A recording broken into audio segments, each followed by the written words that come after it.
I shouldn't even be telling you this. But after what I've seen, after what I've lived, silence feels more dangerous than confession. It all started one night when I downloaded an app I wasn't supposed to.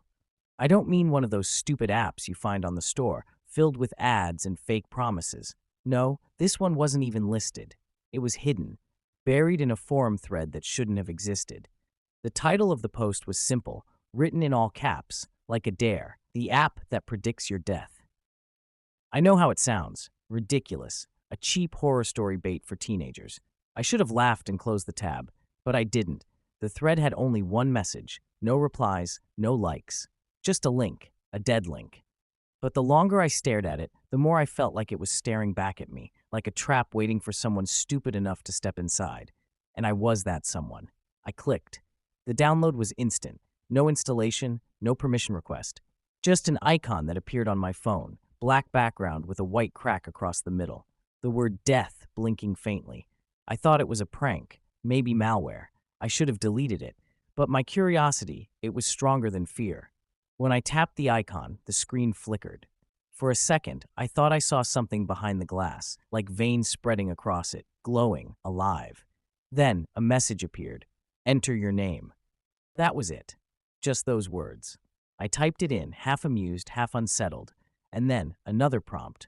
Allow access to life. That's when I laughed. What the hell did that even mean? Access to life? It sounded like one of those fake edgy apps. I hit yes anyway. The screen went dark. For a long moment, I thought it froze. Then, my reflection appeared, faint and distorted.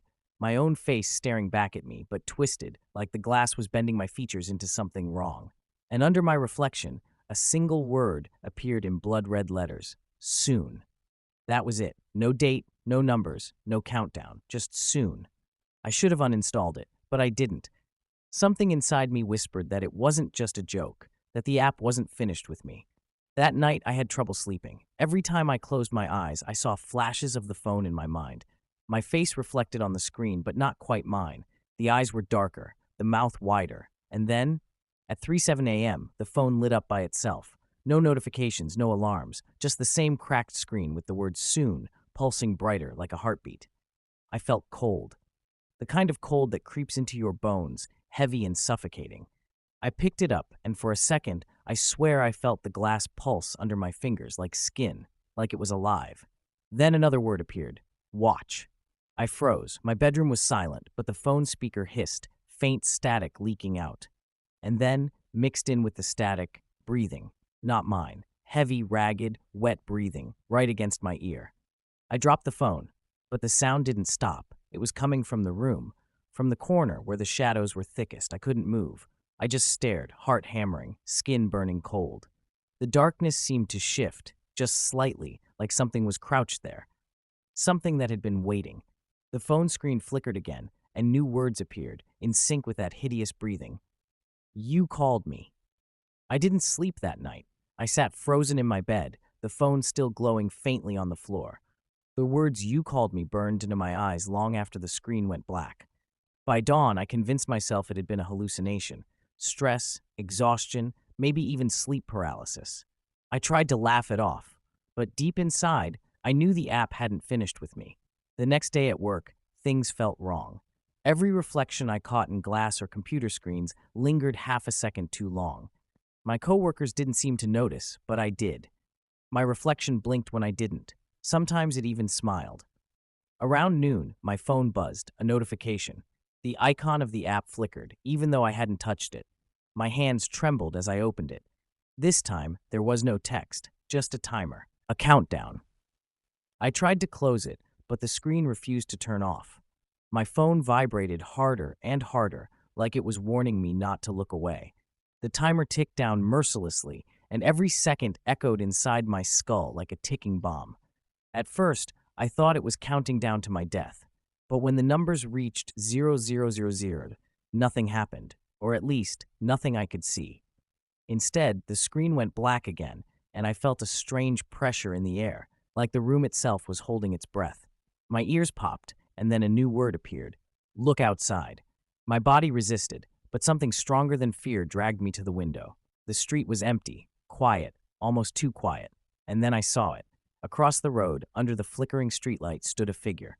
Tall, impossibly thin, its head tilted at an unnatural angle. It didn't move. It didn't breathe. It just waited. I blinked, and it was closer. Another blink, closer still.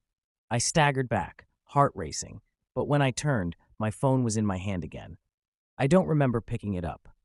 The screen now showed my own bedroom, the same angle I was standing in, as if the phone was a camera staring at me. But in the live feed, the figure was already in the room. It was behind me. I spun around, but nothing was there. My walls were bare, my floor empty. Yet in the feed, it stood only inches away, its hand stretched out, about to touch my shoulder. I dropped the phone, but even from the ground, the screen kept glowing and the timer reappeared, already running again. This time, it wasn't counting minutes, it was counting seconds. The countdown hit 0010. Each number pulsed on the phone screen like a heartbeat, glowing brighter, faster. My own breath synced with it, shallow and ragged. I didn't want to look, but I couldn't tear my eyes away. Room 9. The lights in my room flickered. 8. The shadows thickened, stretching unnaturally along the walls. 7. I heard it, the same wet, rattling breath from the first night, but this time it wasn't from the phone, it was behind me. 6. The reflection in the black window glass moved on its own.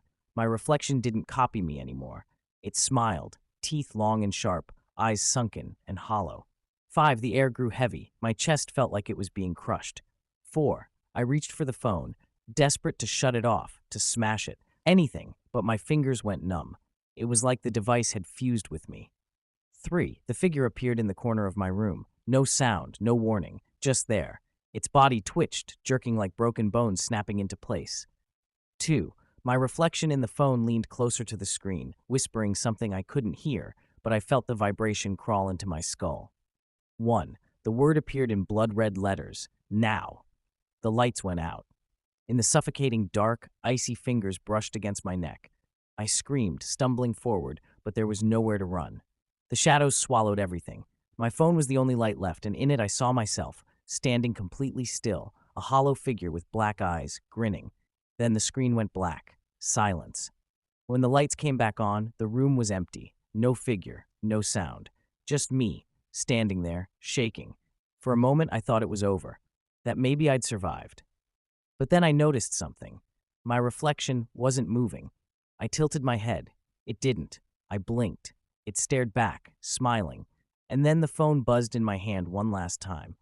A new message burned into the glass, sharp and final. You are already dead. I dropped it. I backed away. But the reflection stayed, smiling, waiting. And that's when I realized the truth. It wasn't a prediction. It was a promise.